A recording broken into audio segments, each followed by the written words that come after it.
Welcome into Let's Talk Live here in the LTL Media Channel. It's Wednesday evening, April 2nd, and we have a lot to go through today. Day 2 in the jury selection of the Karen Reed trial. By 12:30 today, I saw a Facebook post from Kelly Reed that there were 4 jurors seated, 2 yesterday and 2 more today. So they have 4 total seated by 12:30 this afternoon. It's a pretty good sign. It's a pretty good sign. You know, it's the expectation is that this is supposed to go a couple of weeks, and we may have this jury. I don't think by the end of the week, but maybe by the end of next week. So about 10 days, close to 10 days. I have that right. My math is not mathing, but you know what I'm saying here. Also saw that there was a decision that was made today in a motion from Judge Bev that the jury will not be allowed to know that ARCA was hired by the DOJ. And I want to get my guest in here in a second, Mr. Todd McGee, and ask him how he feels about that. Totally weird. Of course, back to trial 1 with that whole bit of information. That's something that was held back last time as well. And then Alan Jackson today, I saw at the beginning of jury selection, I don't know if there was a little bit of a hiccup or something that was going on, but he was going to present himself to the potential jurors in the courtroom today. He said, "Hi, my name is Alan," and he got stopped or something happened in the courtroom, and he started, and we heard an audible laugh from all those jurors in the courtroom today. So I thought that was a pretty good sign, as to being likable in just kind of a funny moment. But I don't want to wait too much longer here. I'm going to bring in my special guest this evening. He's been a longtime friend of mine and a guest here on the channel. And with his expertise of being a retired Mass State Police trooper, we got to bring him in and talk to about this recent audit of the Canton PD. And the timing is just so odd about this, released on day 1 of jury selection in the Karen Reed trial. But let's not wait too much longer. Let's bring him in. And we have, if I can bring him in, Mr. Todd McGee. How are you? I'm doing good, Brian. How are you? I'm well. We were just talking backstage in the green room that it's just like every other day, it's just more layers just keep layering in on this trial. And we're not even there yet. I mean, we're just in day 2 of the jury selection. Yeah. How you feeling so far? Yeah, there's a lot to talk about. You know, this Canton audit report came in, to your point, very timely. You know, to the credit of the company that was hired through the town in Canton, they only had 90 days to get this thing wrapped up. It's crazy. And it really looks like they were thorough. They didn't leave anything out, and they didn't hold back any punches. So looking forward to our dialogue tonight. Before we get there, was there anything that surprised, like, all right, first of all, have you ever seen one of these before? Have you ever looked over or been part of something like this? I've never participated in any type of an audit. However, I have seen other audits of other organizations, and you know the things that they looked at from A to Z, they covered every base. You know, it wasn't a surprise. You know, the things that were in there, we kind of speculated. Yeah. As trial 1.0 played itself out, but this time around, you know, with really professional investigators diving into this material, they really kind of, like them crossing T's and dotting I's, they really put together the whole package for us to have a better, clearer understanding. Yeah, from what I saw and looking through their website, very slick website. The company seems very reputable. They deal with high government entities. I mean, if this was a company that I wanted to come in and audit, if I wanted someone to come in and audit, you know, my government agency or government company or whatever, even maybe just my business, if they did that type of service, this would be probably the company that I would want to come in and do it. Yeah, 100%. Okay, let's do this. I'm going to pull up just their website really quick, and just so people get familiar with who Five Stones Intelligence is.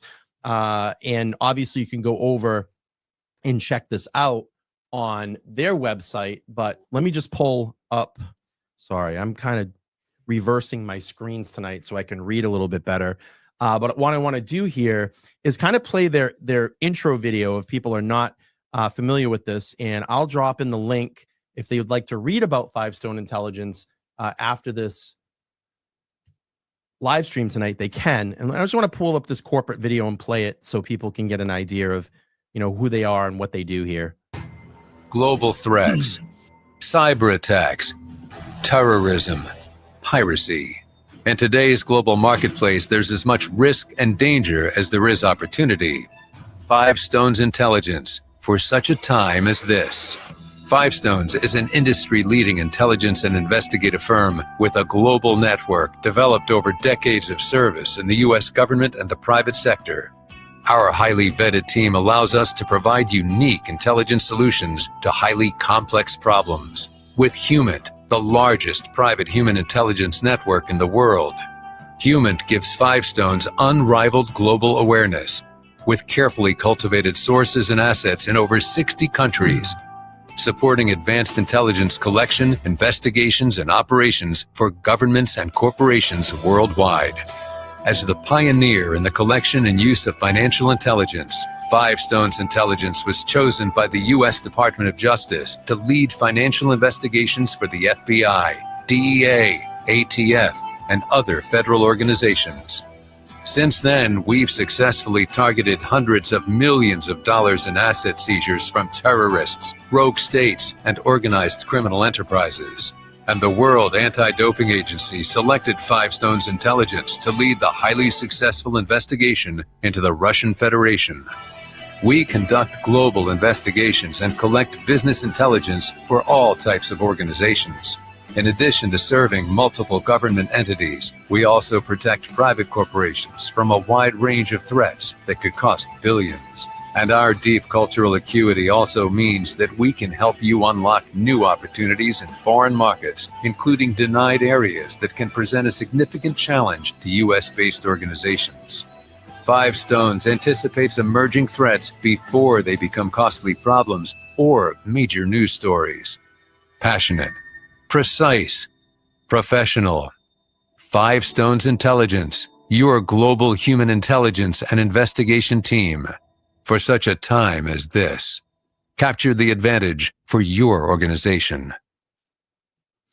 Well, I mean, they do a lot of things. Yeah. A lot of things. And I felt like I just watched something from like RoboCop, like a premiere, like in the RoboCop movie or something. It just took me back to kind of that era. But very high techy. Yeah, very high techy. Yes. And so let's not wait too much longer here. We'll pull up the audit. What I did, and it was funny, I was emailing Todd back last night. So I get the PDF file, I open it, and what I like to do if it's a long file, and I'm sure you do this too, the pages that you don't want to see, you just kind of delete them out and you save what you want. Well, it's a protected file, deservedly so. So I had to painstakingly cut out, screen snip everything. I sent Todd the presentation last night. I said, this is what we'll pretty much thumb through tonight. We can talk about. He's like, great presentation. Yeah, you did a good job. I said, Todd, I painstakingly did this, so I hope it works out. But basically, I went in and took just all the things that talked about Mr. John O'Keefe. And so we'll share my screen here. I'm going to do my best to read what I can. And so here we go. January 29, 2022, the case file audit of the death of Boston police officer John O'Keefe. And it hits pretty hard here right in the beginning. So we have the evidence in I'll read through, Todd. We can opine a little bit. And I'm sure I'm not going to go through all of this, but kind of the hitting points here. So the audit team reviewed a series of crime scene incident reports spanning over a decade. While some investigations were found to be in line with established guidelines, there were case policy breaches mainly related to the use of digital photography in documenting crime scenes as required by the Canton PD's evidence collection and preservation policy. Let's just stop right there. Very important steps, right, Todd? So right off the rip, we're calling out the inadequacies of the investigation. So, during my time in the state fire marshal's office, even earlier in my career, when I was doing accident reconstruction, we were trained to document everything first with imagery, right? Taking photos. And then, early on in my career, we would draw we would call them field notes, but you basically draw on a pad of paper the environment, the roadway, any fixed objects like telephone poles, which direction of traffic flow, north, south, and so on. And you just do your best to really have a visual depiction of the area of impact, right? So if it was an accident, what was the final rest of the vehicles? If it was something where there was a body involved, okay, well, here's the crime scene and how we're going to establish the crime scene. But you always documented it. And in this particular case, the audit right off the rip talks about, okay, that was missing. I don't want to get ahead of tonight's presentation, but also where some of the equipment, the resources that Canton PD didn't have as well. But we'll get into that as we move through. Yeah. And it's like, listen, that's step one, people. Like, let's start documenting this, because the mind can, the mind, you don't have the mind is great. You're going to remember, and, to Alan Jackson's credit, he said memories don't get better over time. Right. In his first trial, I wanted to kind of steal a quote from him, but it's true. I mean, you're going to start forgetting right away. And yeah, you might have that picture in your brain, but if you don't have something physical to show people, that's a problem. That's a huge problem, because a lot of steps could be missed, or like you said, a positioning of a body or a vehicle or a piece of evidence, whatever it may be. It's critical. We don't have any of that information for John O'Keefe. Okay, so he's by the flagpole, corner of the property, which, by the way, happens to be just outside adjacent the bedroom of Albert's. That's another here or there. But it's those important nuances that help us get a very clear image and picture, and we don't have that. So what do? You have speculation, and speculation does not belong in a trial when someone's life is on the line. Yeah, and we heard a lot about that in Trooper Paul's reconstruction. He's never went to the crime scene. He goes, I just guesstimated off what was the diagram that was given to me. So that's how I guesstimated where John would have landed, and Jackson was out of his mind. Unacceptable. So many people that made critical, what's the word I'm looking for? Critical points for the Commonwealth, to the death of John O'Keefe. Like half of them never even visited the crime scene. That's insane. Like they didn't even physically walk that crime scene and look. And you're handing this over and saying, here's our guy, Trooper Paul. This is the guy that's gonna reconstruct all this, that didn't even go there. And Brian, for your viewers, what's interesting about investigations, if you have a preserved crime scene for accident reconstruction, that's a bonus. Yeah. Oftentimes you don't have something that's been left intact because it's on a roadway. It's a public roadway a lot of times when you respond to these different things. And so, if there's a fatality that's involved, then you're working with, the best that you can in the environment. So the fact that he never went out there, he didn't need an intact crime scene to do his analysis. So that, again, just another flaw in the investigation. Crazy. What I want to do is I want to try to get through most of this, and Todd and I are going to skip around tonight because of course we can't go through everything. But what I will do, if you're just interested in just looking at the parts with the investigation to John O'Keefe, I will drop this link after. I made it shareable for the public so you can read over it yourself. And then I'll do this at the end. We'll take some questions. We'll take some questions for Todd at the end if you have questions about the audit. All right, so let's continue here. It says additional shortcomings were identified in some of the area of crime scene preservation. We just talked about that. In detailed incident documentation, our evaluation included a detailed analysis of the Canton PD policies and procedures with a specific focus on evidence collection, number 6-01, dated October 31st, 2013. So this policy is over 10 years old, over 10 years old that they went back 2013. Yeah. This policy outlines the responsibilities of first responders in evidence collecting, crime scene preservation, and documentation. Initial recommendations were for the sergeant or shift commander to take charge of the crime scene, and the additional training of Canton PD personnel to handle or supervise evidence collection. During the examination, the audit team assessed responses in crime scene procedures carried out by Canton PD officers on January 29, 2022, involving the tragic death of Boston police officer John O'Keefe at 34 Fairview Road in early morning hours. These actions were compared against existing policy, regulations, and requirements to determine compliance. The review of this major incident encompassed crime scene investigation, police reports, evidence collection, crime scene security, interviews, and documentation. Policy violations were identified and were detailed both below and in the final report. Todd, your analysis so far, or quote thoughts?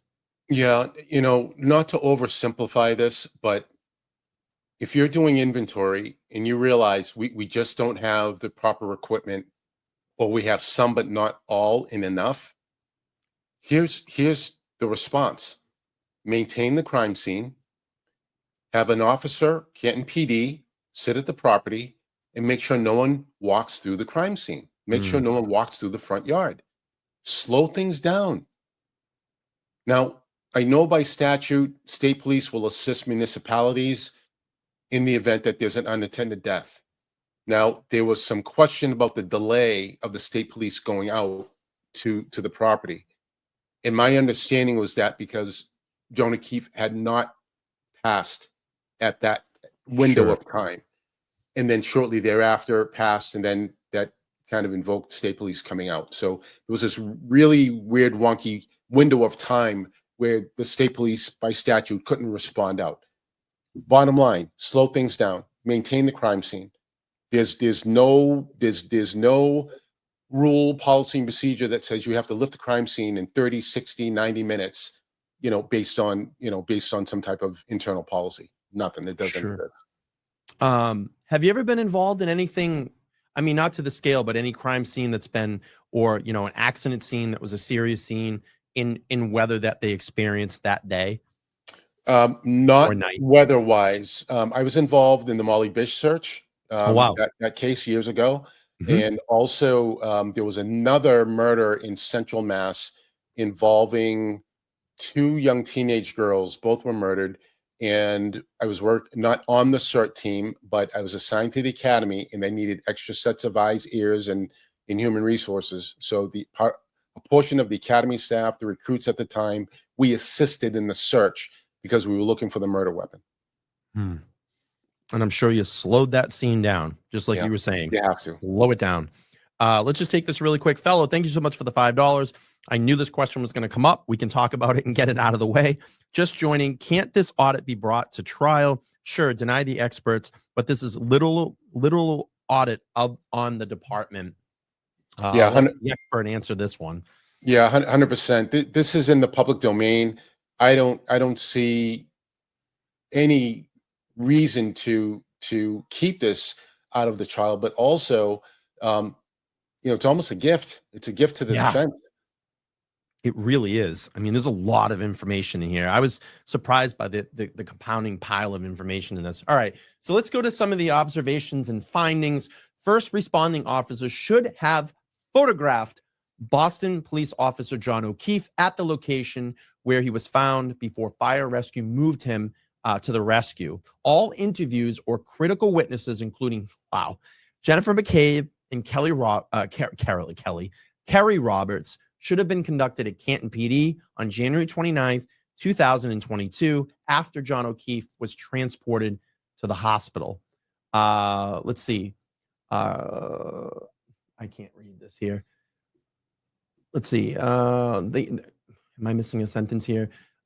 Recorded witness interviews should have been conducted. The Mass State Police, along with Canton PD, should have been maintained a police presence at, here you go, Todd, just like you said, police presence at 34 Fairview, pending the secondary search conducted by Mass State Police crime scene units. All, and it's in italics, all video footage files maintained on Canton PD's computer systems of Karen Reed's Lexus SUV while it was housed in the Canton PD from January 29th through February 2nd, 22, should have been requested and turned over early in the Reed case to lead investigators for action as deemed appropriate. All right, I'm going to go to the expert here. Yeah. Lots of failures, major failures. Yeah. That just goes to show the report talks about the need for additional training. And, things like the solo cups, if we can focus on that for a second, the lack of experience showed, because every single cruiser, every single police department is going to have a medical kit. Inside the medical kit is going to be gauze. That's a better application. If you're going to sample and you're going to take evidence, that's kind of a no-brainer type of material that you would utilize in order. Now, they didn't have anything to put, even if they did have the gauze, they didn't have anything appropriate that was sterile to put the gauze into. But solo cups, it just shows that there was a lack of knowledge on crime scene investigation and preservation of evidence. Yeah, and they even say in this report, I know we're going to get to at some point, that Canton PD is kind of like, what did they say? That they're basically aligned to investigate kind of lower crimes, but really should be bringing in a higher organization like the Mass State Police to take over. Obviously, that did happen here, but the timing and all of it was awful. Well, the real difference between a small municipality and a larger agency like the state police are the resources, just because you have more human capital. So a municipality, even the size of a Canton, you send a handful of officers out to get, advanced training, you're good to go. They can investigate their own crime scene and not have to worry about the support from an outside agency. It's just a matter of resources, being equipped, having the knowledge and know-how. Yeah. And then we're going to hear here some recommendations in a minute of what they should have on hand inside their patrol vehicles. And it's pretty much the obvious here, that we're going to see here in a minute. I just want to answer a couple of these questions. Again, I just really want to save questions for the end of the show so we can keep kind of the flow going. But thank you so much, though. Kate Cap, $5, says, whatever your thoughts on Proctor flipping? Why would he ruin his whole life for this? Thanks for all that you do, Free Karen Reed. It's going to just be up to what happens, I think, in the trial. I really do. We don't know what's going to happen, but we're going to have to wait until he potentially gets called back up on that stand and see how he's going to react to this. Again, I thank you for the question. Glamis Suze, thank you so much for the 10. She said, my concern, and this is going back to the documentation, my concern with using this in the trial is all the whining that has been done. Blame Turtle Boy. I would think that you would want to keep it out, but use it as a guideline for examinations. Thoughts? I'll go first on this one.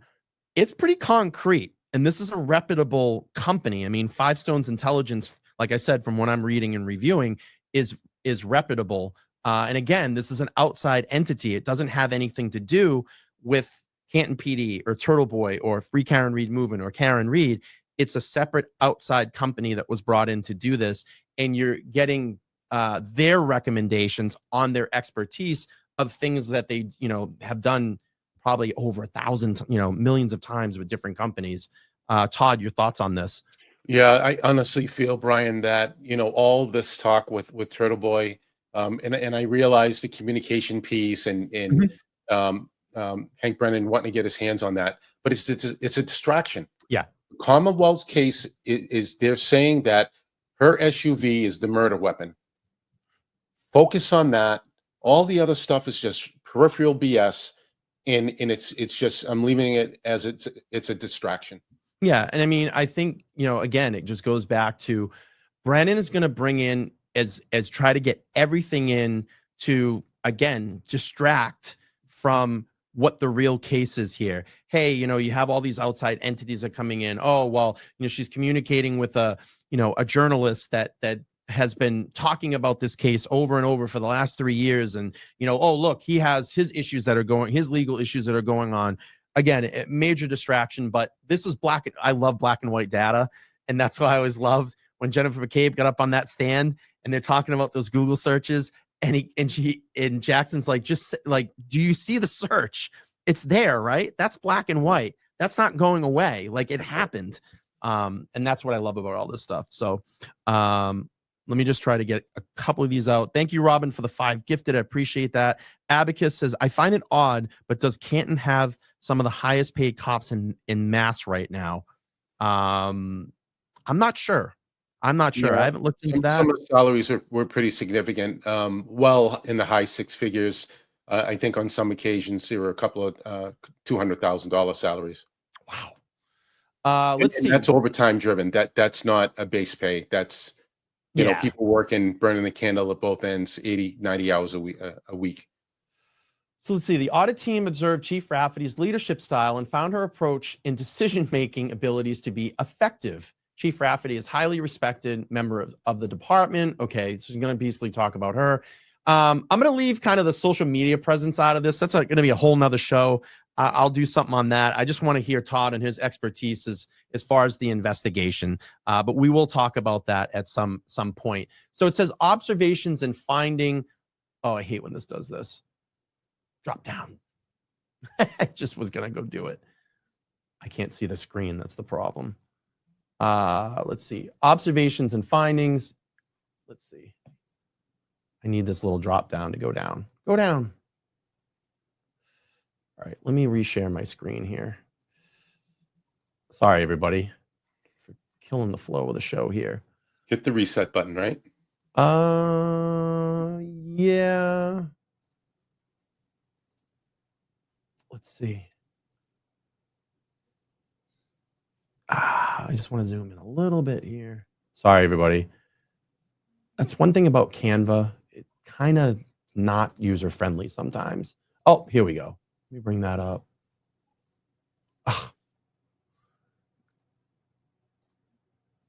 I'll get this right.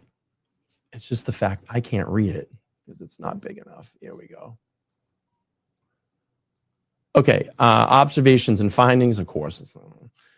Let's see. The Canton PD has an above average moral as it relates to camaraderie and faith in the department. So they got some issues there with morale inside the department.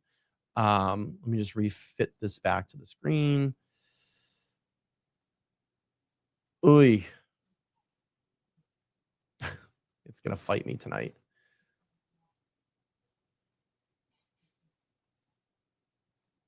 What am I doing wrong?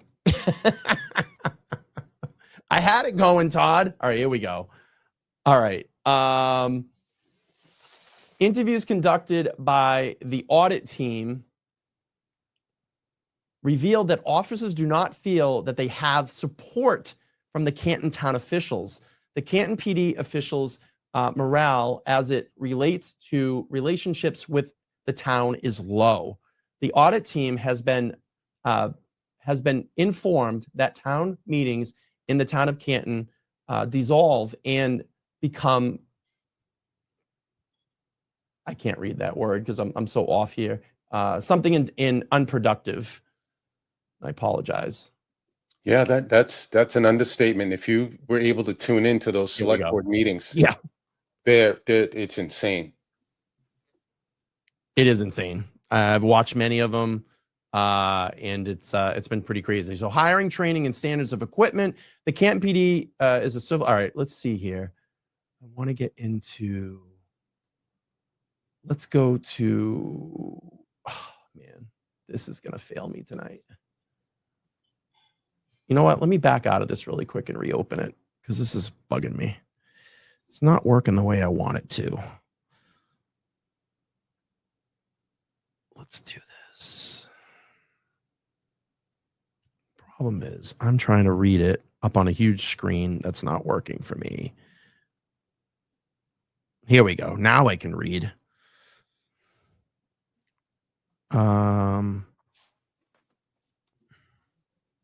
Let's see. Oh, okay, here we go. I wanted to read this. Observations and findings after hiring standards and equipment. So their determination was the Canton PD detectives need advanced training in crime scene investigations. The Canton PD needs an increased training budget approved by the town. Civil service standards place a limitation on who can be hired by the town of Canton. Portable radios and their inability to provide complete coverage is problematic. Canton PD offers are not issued department cellular phones. Todd, any Brian, yeah, that part about the civil service limitations, Mhm. I know several departments that have abandoned civil service and have moved to an accreditation process. And once you go with accreditation, there's a lot more flexibility for hiring. Um, you don't have the restrictions of the civil service guidelines. So that's been a move over the last probably 10, 15 years. Can you do me a favor, just for the lay person out there? Can you just explain the two really quick, just how the difference in the hiring practice? Sure. So the traditional system is the civil service system, where any man and woman, I believe you have to be at least 18. Some departments require you to be 21 years of age in order to be hired, but I believe you can take the exam at the age of 18. Simple 100 question test, and then you would select your city or towns that you want to be considered for, and then your name appears on a list. Depending on how you score, you fall in alignment based on your scoring. Now, if you're a veteran, I believe you still get 2 points. So if you score 100 on the test, your overall score is 102, and so you'll be sitting at the top of the civil service list. At that point, if there is an opening in the city or municipality, city or town that you requested to be considered for, then there's an opportunity for you to go through the background check, be interviewed, and ultimately make your way into the police academy. The state police is also on the same civil service exam. And if you want to say pick Attleboro Police Department, Canton Police Department, and state police, then those would be your three choices. Accreditation is a certifying body that looks at the overall department.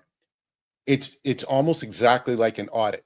The commission comes in and goes A to Z through your department, looks at your records, look at your overtime, looks at your funding, looks at your documentation trail, how many calls for service, how many arrests, A to Z. They look at everything, and then once you get that certification, you're now considered an accredited agency. And then from there, they have their own set of guidelines. So two different complete systems. Yeah, more flexibility, I would seem, in that system. Yeah. Yeah. All right, we'll go back here. Okay, so we have the recommendation. Says this section set forth our recommendation for changes in the department. So it says interviews conducted at Canton PD. Interviews for witnesses should be conducted at the Canton PD whenever possible. These interviews should be recorded and conducted as soon as possible after an event. And again, goes back to this. You're now documenting it properly. And again, we go back to memories tend to fade as time goes on. So if you can get that witness there as quick as possible, maybe have them write out a statement at the scene and get them in to have them interviewed right away.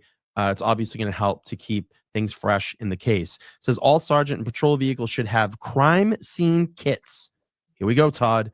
Yeah. Including evidence collection bags, sealing equipment, and digital cameras. Department phones or digital cameras should be placed in patrol cars for officers to document crime scenes. The audit team identified the officers and detectives used personal phones and photographed crime scenes. Patrol officers and sergeants noted that Canton PD has one digital camera assigned to the detective division. That is wild to even think that.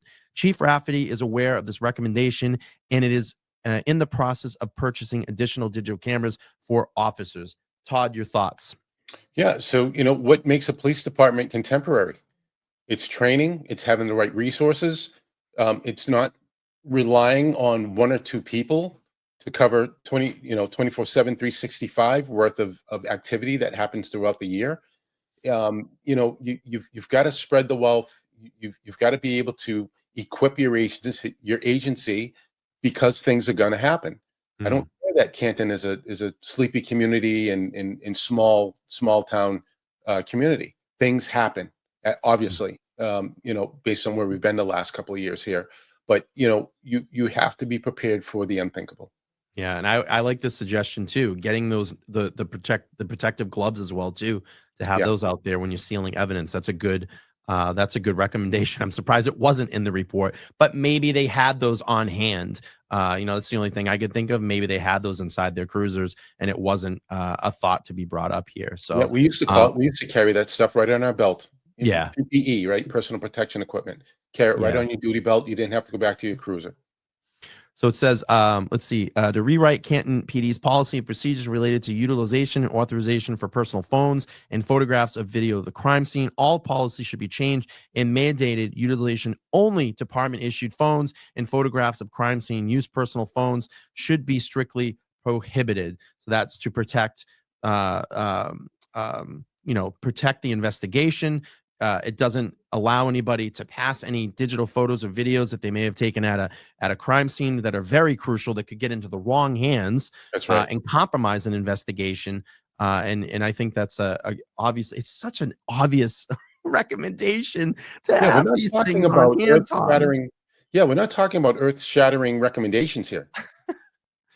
I mean, it's so basic stuff that should have been in the policies here. And then it says, relinquish 911 and dispatch responsibilities to Holbrook Dispatch Center and hire full-time dispatchers. In the past 6 months, the audit team identified 3 separate occasions where patrol officers failed to dispatch officers to calls for service. The audit team found most neighboring police departments of similar size have full-time dispatchers or utilized regional dispatch centers. These options must be evaluated by the town of Canton, as they either could evaluate overtime costs while providing the extra police bodies where needed. Their use of regional full-time dispatchers would allow overtime funds to be redirected towards overtime expenses incurred while attending training. It's a great recommendation. Additionally, the officers covered dispatch would be available to perform police functions on patrol instead. If regional dispatch is the selected alternative, any expenses from radio system upgrades and maintenance is covered by the Commonwealth. Increased training opportunities for patrol office detectives and sergeants. Specific training of note includes crime scene training, interrogation and witness interviews, and evidence documentation processes. What kind of programs could they put them in to do this, Todd? Is there like a quick study program, or how, what do they usually do in these types of cases to train officers? You'll have training courses that will run literally online to in-person training. They could be 4 hours in length, or they could be 40 hours in length, similar to a college semester if you have a full 5-day 40-hour course. I know that there was a great course that I went to when I was in the fire marshal's office that was hosted by Alcohol, Tobacco, and Firearms, ATF. And the school was a bomb recognition school, and it was actually an 80-hour course. And we practiced evidence collection, identifying components of improvised explosive devices.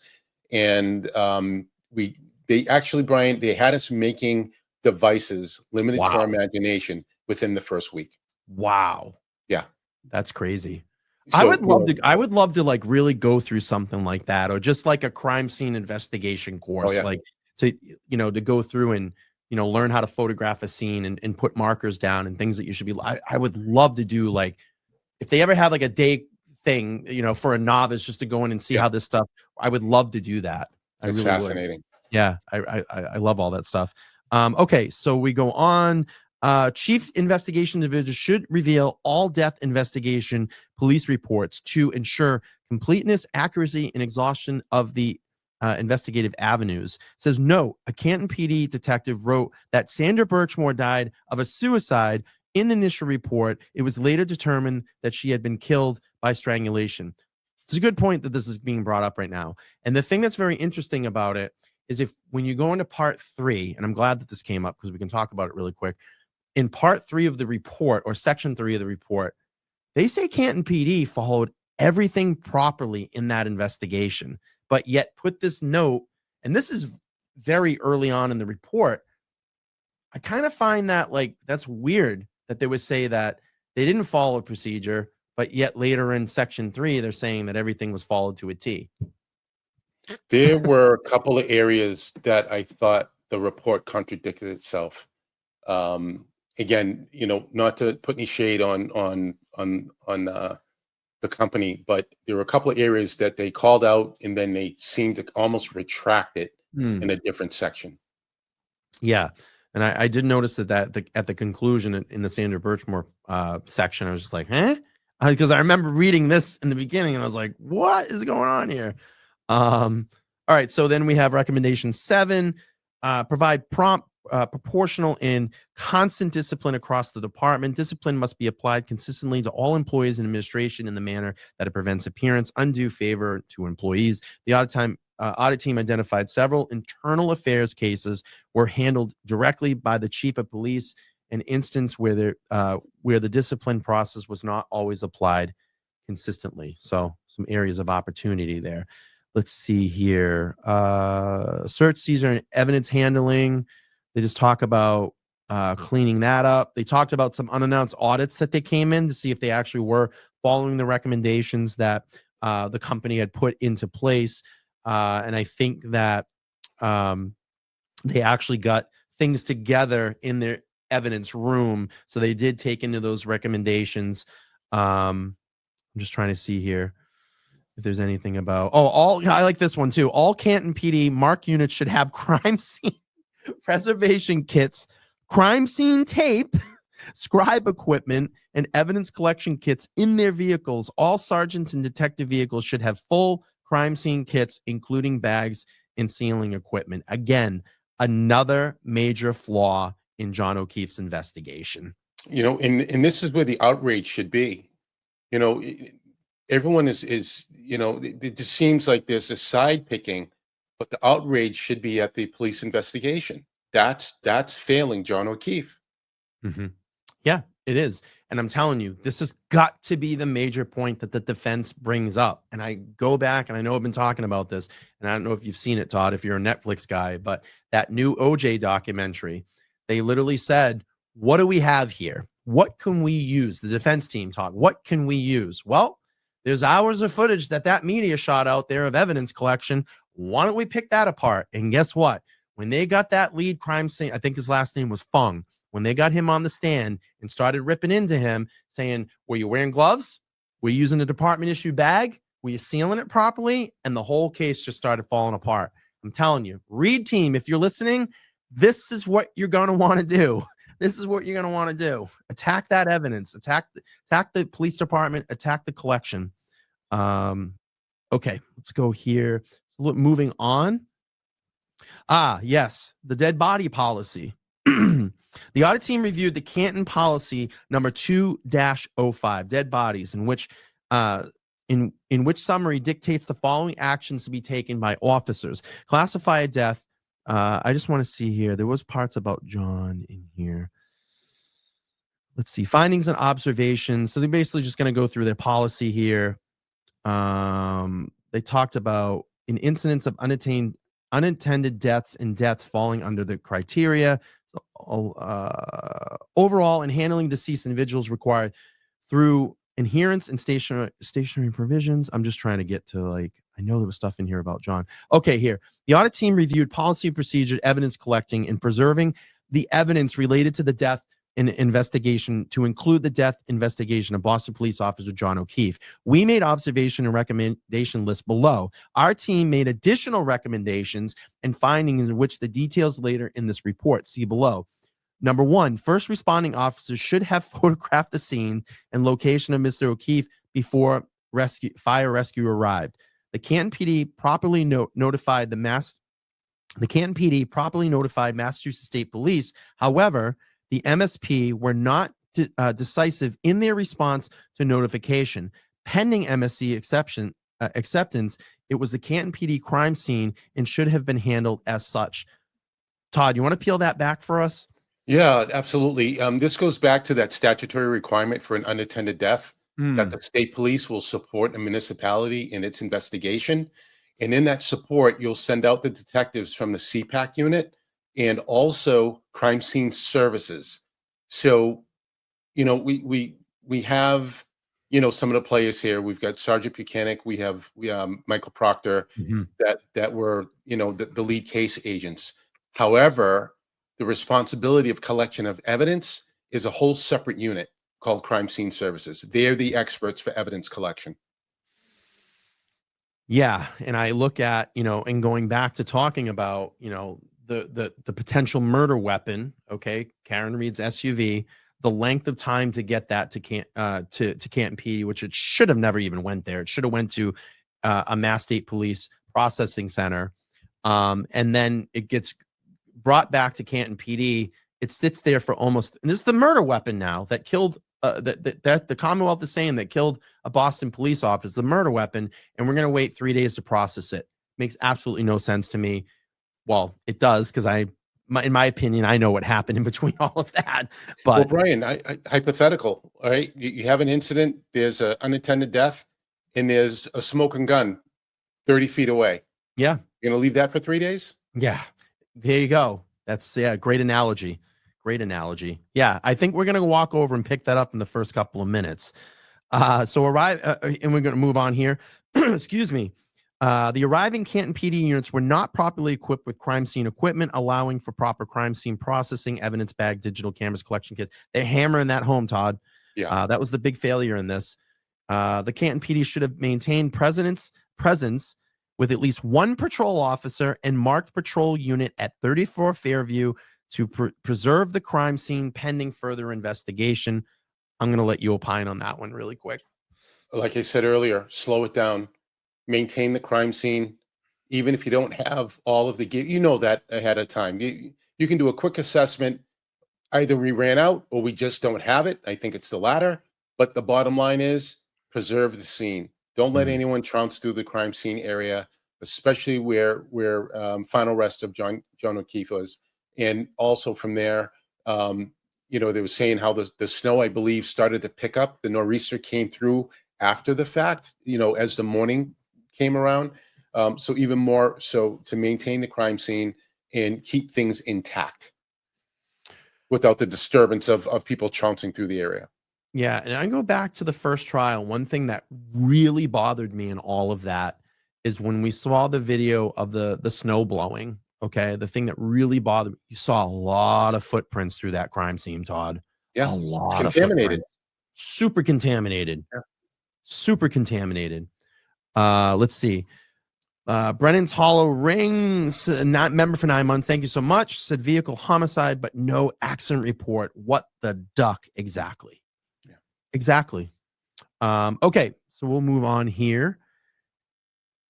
It says it is important to acknowledge that despite the challenge, it is important to acknowledge that despite the challenging blizzard conditions and the delay response from the Mass State Police and the Canton PD officers made an effort to uncover and protect evidence. The initiative to use a leaf blower to systematically search through the snow-covered crime scene was instrumental in uncovering evidence near Mr. O'Keefe's body. Considering the delay arrival of the Mass State Police and the absence of crime scene equipment on hand, the Canton police officers were resourceful in their attempts to safeguard physical and biological evidence. And again, I'm going to go back to what we just talked about. Kind of like throw a lot of stuff out there and then they kind of pull back, and not to pull shade on this company or whatever, but I just don't like this. I felt that, to me, when I looked at the whole evidence collecting, preserving the non-preservation of the crime scene, blowing snow around with a leaf blower, I felt like it was like the good old boys are going to get out there and we're just going to run and grab the nearest things and wing this thing. That's right. what happened. It goes back to, what I mentioned earlier. Slow things down. If you know you don't have all of the right equipment, wait. Let state police come out, understand the condition of John O'Keefe when he ultimately did pass. Then that invokes the state police presence to come out to support a municipal agency. So, these are what people need to understand is this is by statute in the state of Massachusetts when state police get involved with supporting municipal agencies. So, there was a delay, but there was a brief delay for a reason. That's why you slow things down. You don't trounce through the crime scene. you preserve the crime scene, and as the report indicates, you need one officer to achieve that. Yeah. One So Canton many, police officer. so many missed opportunities here. And look, I don't want to say that one death is more important over another, because any death is super important in investigations like this. But you got a Boston police officer there. You would think that someone would step in and say, "Wait a minute here. Again, I'm going to use Todd's Yeah. word. Let's slow this down. Let's get it right. Let's get it right." And in my opinion, absolute failure here in this investigation. So it says, let's see. They talk about another incident on March 20th, 2025. So it's pretty recent that they had some other recommendations in here as well. I'm just trying to read through and see if I see anything more about John on this. It's further recommended that all patrol officers had standard evidence collection equipment in their patrol cars. The audit team understands that while the Mass State Police will ultimately handle and process crime scenes involving dead bodies, the Canton PD officers will be the first responders and should be equipped to adequately secure the scene and pertinent evidence until Mass State Police arrival. As the first responders, Canton PD officers should receive training on evidence collection, preservation relevant to the crime scene involving dead bodies in the event that the Mass State Police response is not timely to prevent erosion and permanent pertaining to evidence. Again, it just keeps going back to John O'Keefe's case, Karen Reed's case. Major fail in collection. And again, we have the full case file here. I'm not going to read through the timeline. I think we have a pretty good understanding of the timeline. I think at some point I'm going to go back in reference to what timeline we know to see if their report kind of lines up, but I'm probably pretty sure it's consistent in what's out there. What was I going to say here? I saw something that was interesting. It's just outlining the the case file from the PCA. Talks about Canton PD detectives secured blood evidence in red Solo cups. We know about that. The Stop and Shop bags.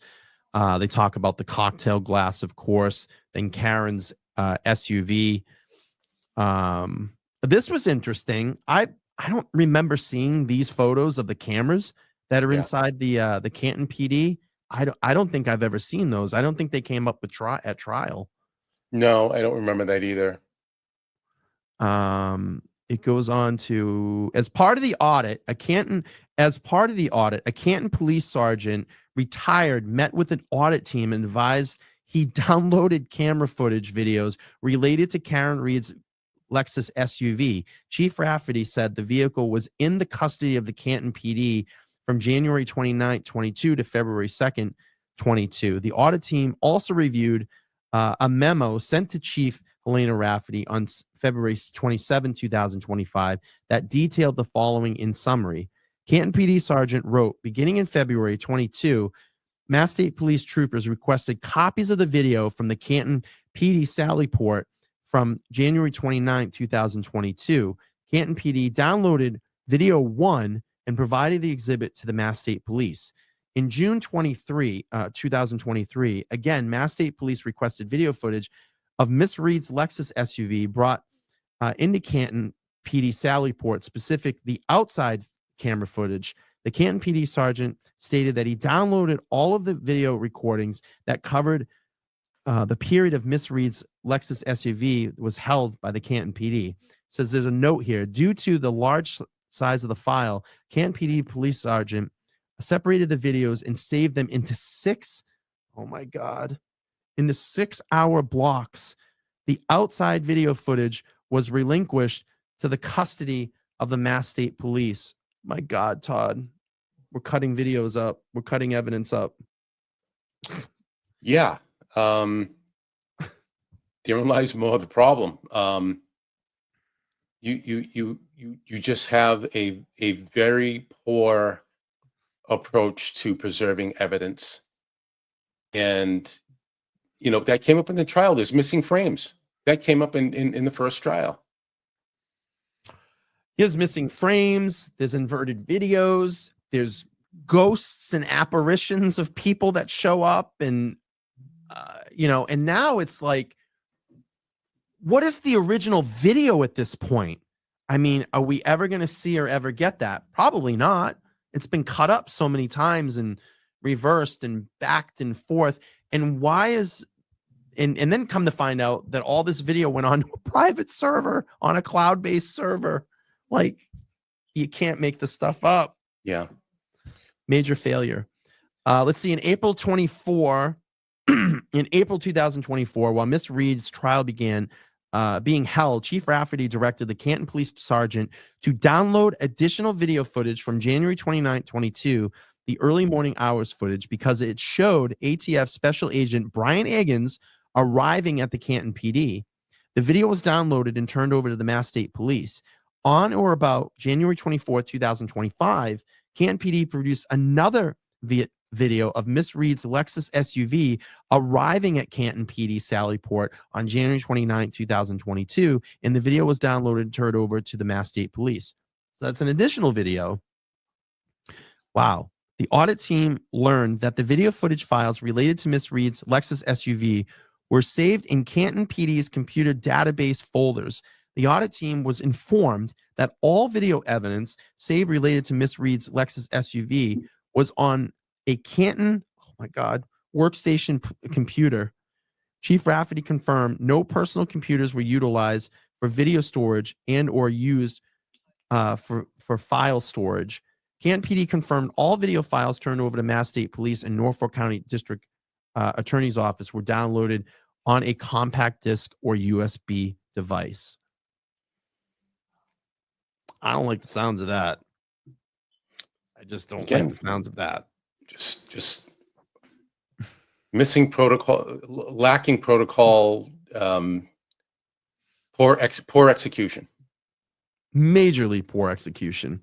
Let's see here. I just want to get a couple of these out of the way. I just had this one coming. Abacus Flitch, thank you so much, says, wait, didn't the Commonwealth say those cameras were motion activated? What happened to those missing 40 minutes? And that's the mystery. We now found out in this report that this large file was cut up into 6 different sections. That doesn't really help. Could it just conveniently cut out 40 minutes and not saved it? And we're never, ever, ever going to see that again. And that's what I said. We go back to what is the original video? We're probably never going to see that. That's a problem. Again, attack the evidence, attack the process of how all this evidence was saved and collected. Let's see. The audit team learned from the Canton PD that on January 29, 2024, at approximately 5:45 p.m., Mass State Police Special Emergency Response Team CERT conducted a second search at 34 Fairview. Okay, we're going to hear about the tail light here. Hang on one second. Okay, no problem. Let's see. Okay, so let's just do some quick recommendations. Again, a lot of this has just been kind of repetitive answers throughout this, but we'll go to these recommendations at the end. Todd actually has to jump off here in a minute, but I want to thank him again for his time. Let's do this real quick. Recommendations: increase training opportunities of patrol officers and sergeants to access crime scene management training and witness interviews and interrogation training. 2, the Chief of Investigation Division should review all death investigation police reports, ensure investigative avenues were completed before reports were finalized, ensure all documentations prepared and formatted that can be used as evidence in court. Rewrite Canton's PD and policy and procedures related to utilization, authorization, personal cell phone use. We talked about that. All sergeants' patrol vehicles should be equipped with full crime scene kits. We've heard about that. Prevailing law dictates that Mass State Police or District Attorney's Office will lead death investigations, but it does not preclude to the Canton PD from assisting Mass State Police in such investigations. And it looks like there was a corrective action. On October 31st, 2023, Chief Rafferty updated Canton's PD policy and procedures related to evidence collection and preservation. References is made to Canton PD Order Number 6-01. The new policies includes protocols including handling crime scene in inclement weather and the new policy procedure regarding evidence and collection preservation is consistent with CALEA standards and best practices. I'm going to give Todd a quick, final thought on this, and we'll get him out in a few minutes. So what do you see here, Todd? Let's sum Yeah, this and up. I see a lot of policy and procedure that's got dust on it. Administrators have to have select a small team, 2 or 3 supervisors, captains, lieutenants, and go through the policies to make sure they're relevant. Is there new contemporary training that would impact old policies so that you would have to update those practices and those procedures in the field? That's what being a contemporary police department is. I mentioned earlier about the accreditation process for police departments. They make sure that all of your policy, procedures, rules, and regulations are up to date, meaning current and contemporary within the last 12 months of any type of policy. And I'll say, even if there's no changes to the policy or procedure, someone has looked at it and signed off on it that, okay, we've checked it and it's still applicable in today's modern society, even if there's no change. Do audits like this happen all the time in departments, or is this kind of non-standard? Is it just basically, the people that live in the area, the citizens that live in the area, that kind of demand this through their board, like we saw here with the select board? Or do these is this kind of common practice? For civil service departments, unless there was a special request like this that maybe came from city council or town council, there may be audits around finances to make sure that, what's being spent on line item issues from equipment to training to salaries, that might be audited. But to have a top-down approach like this, this doesn't happen very often. You would think it'd be good maybe every couple of years to do something like this every 5 years. Have an independent auditor come in, put it in your budget. Every 5 years, we're going to come in and sweep through and look at this stuff. I know I would like to see that done. I know you agree with it, but I can say why they probably don't do it, because there's so much baloney that goes on. But, the other side of that, though, Brian, is when you identify the shortcomings, well, now you have reason to tighten up. Yeah, exactly. I agree. There's no downside. Exactly. Lola, the good dog, thanks for the 5 says, wonder if the audit team reviewed trial transcript to compare Canton PD testimonies. Honestly, has not prevented in this case. Not too sure. Not sure. Todd, do you have to head out? I do. Okay. I appreciate your time. I really do. I think. And Brian, just to the people weighing in the chat, thank you all for your kind words and encouragement. Again, I'm here to support LTL Media and all that Brian's doing, and it's great to be able to talk about these things and hopefully, shed some light in different areas, based on my background and experience. And like we had a heavy, robust conversation about Michael Proctor and his pension. Right, there was a lot of people that had some strong feelings about that, and we're able to get to the bottom of it, that he doesn't have a pension that he's going to have to live off of. So, not my rules, not for any lack of wishing him not to have anything. That's the way it's baked into the law within the Commonwealth for state troopers. So, we were able to use the platform to really just bring some clarity, and that's what I enjoy.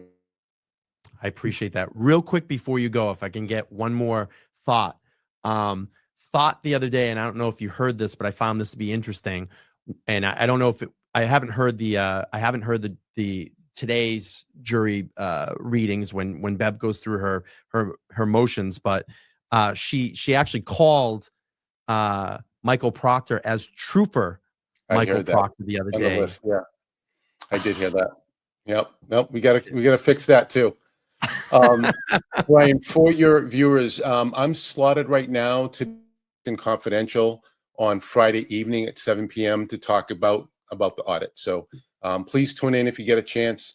And other than that, again, thank you all for your kind words and encouragement. Okay, we'll talk soon. I appreciate you jumping on tonight. Thank you, Brian. Talk soon. All right. Have a good night. All right, Todd McGee. That's great. I love having him on. He's a great friend. We've been seeing each other a lot more often. We grab dinner every now and then, and he's a major contributor to the show. And I love his openness, his transparency, and he's honest. He's honest. He's an honest guy, and a no bullshit kind of guy. So that's one thing that I love about him and having him be on these shows. Again, a lot of repetitiveness in that audit, but I think it got down to the meat and bones of what is going on. In my opinion, a major failure in the investigation, especially with evidence collection. And I think that the Karen Reed defense team could use this, as Todd was saying, and as public record now. Why not bring it into trial? Why not bring it in and say, here you go, and here's an independent auditor. Again, another ARCA scenario. Here's an independent auditor, an independent entity that came in and looked at the situation in Canton PD, and they're even saying that there was mishappings and things weren't preserved correctly at that crime scene. I don't give a shit. I don't care about, oh, well, they did their best. No, you failed. You fucked up. You fucked up bad, and you missed a lot of opportunities here, and they should bring this into court and show this jury, look, they fucked up bad, and they botched this evidence, and that's where we're at. Attack the evidence. I tell the Reed team, I've been saying this for weeks, attack that evidence, attack the way it was collected, attack the way it was preserved, and go from there. What I do want to do is I want to drop the link here to that file. If you want to look it up, if you don't have the opportunity, I think that's the long one. If you didn't have the opportunity to look through the Canton PD, God, that it should be a clickable link. You can click on that, and you'll be able to see the presentation that I put together tonight and read through the John O'Keefe section. If you also go to the Five Stone website, I think it's Five Stones Investigation or investigates.com. You can get the Canton audit. It's right there on the front page, and click on that link as well. Melissa, thank you so much for the $5. Says, great show, Brian. Todd is awesome. Free Karen Reed. We're going to have him back during the trial. Believe me, we'll have a lot to talk about. By the way, if Lauren is watching, my birthday gift is above me. If you just see it, I absolutely love it. I think it's so cool. We're going to keep it up there behind me, and it's looking really good here in the studio. I am going to be changing the background pretty soon. I want to get a wall that's built, like a wooden wall, kind of like Joe Rogan has and behind him on his show. So I'm thinking about doing something like that, maybe adding some neon. Maybe we'll add the sign. I don't know, but we're going to do something here pretty soon. But that's pretty cool. She nailed it. That was my birthday present from Lauren. So Lauren, if you're watching, thank you so much. I love it. Got it up today, and I appreciate that. Okay, I'm going to head out. Very short show tonight. Appreciate Todd McGee for lending me his time and his expertise. He definitely will be back during the trial, and we'll have many, many, many, many discussions. I'd love to get the McGee Betterow lineup again at some point, and we're going to make that happen here pretty soon as trial gets rolling.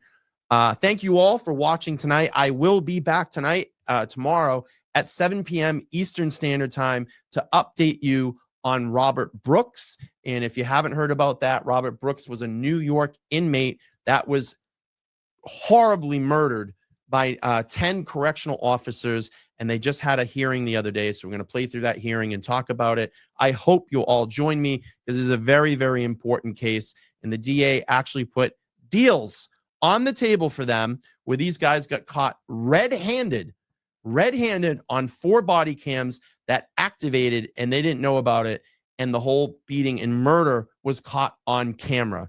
So no deals to these guys, absolutely no deals. So I'll be back tomorrow night, 7 p.m. Eastern Standard Time. I hope you all can join me, and I hope everybody has a great night. Thanks for watching LTL. If you haven't liked, shared, and subscribed, comment down below what you thought about the stream. Let us know. Get it out in the algorithm for us, and we'll be back soon. All right, everybody, I'm out. I'm going to hit the outro. Have a good night.